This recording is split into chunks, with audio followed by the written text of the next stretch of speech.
Long enough to cover the subject and short enough to keep it interesting. Welcome to Outta My League. I'm Nick Diaz. One of the things that's always frustrated me the most in sports, and specifically in sports media, is wanting immediate gratification when it comes to coaches and players. That happens with fans all the time, but now I'm seeing it more with the media. And now, because attention spans are getting worse because we're always on our phones, the media is also getting bigger. This lack of impatience is now growing. So we see this all the time, and we kind of forget how long it takes to be successful. So, for example, Michael Jordan. Sure, he was Rookie of the Year, but it also took him 7 years to win a title. Nick Saban, maybe the greatest college football coach of all time, he did not have a double-digit winning season until he was 50, and he was at his third job at LSU. His first season at Alabama, he was 7-6. People forget that. Bill Belichick had a losing record in his first 6 seasons as a head coach. Patience is a virtue. And now, in the age of social media, people in media and fans, they were all ready to give up on Zion Williamson. And Zion hadn't even played 50 games yet. Forget a full NBA season. Forget full 82 games. 50. Before 50 games, people were ready to give up on Zion. They were like, well, he doesn't look 100% healthy all the time and still has a lot of baby fat. His lateral movement, he's just not as quick as he was in college. I just don't see the same stuff. He's really kind of stiff in the NBA. Still doesn't have a great outside shot. Yes, all true.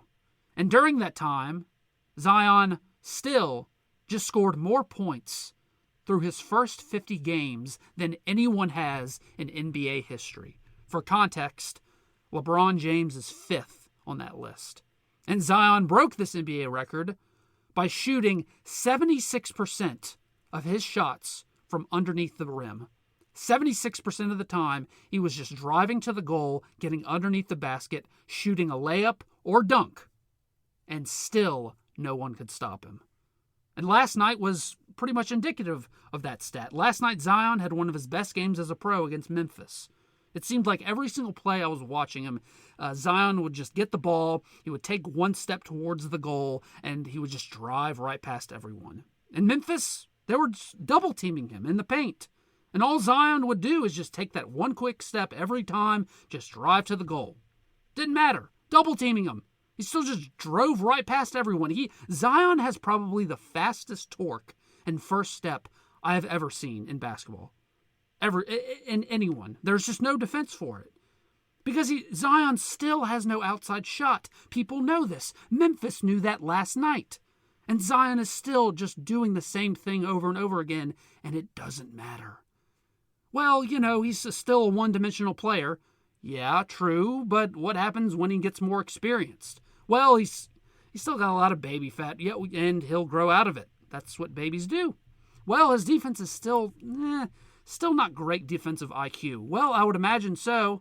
He's still learning a new system with his second head coach in 50 games. But I'm still not sure about Zion's durability and health. Yes. You mean like right now, when he's probably not 100% healthy, he's probably like 90% healthy, but because that guy still just broke an NBA record. Yeah, but he's kind of frumpy looking when he walks. Well, he is 6'6", 270, but all I see is 30 points on the stat sheet.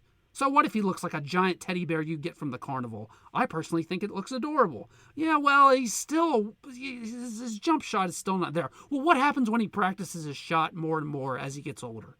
Then he gets better. And you want to say Zion's one-dimensional? Sure, in some areas, but Zion started playing point guard halfway through the game last night. And Memphis took one look at him and started to shit. They couldn't stop him. Pick and roll. Zion had like 7 assists.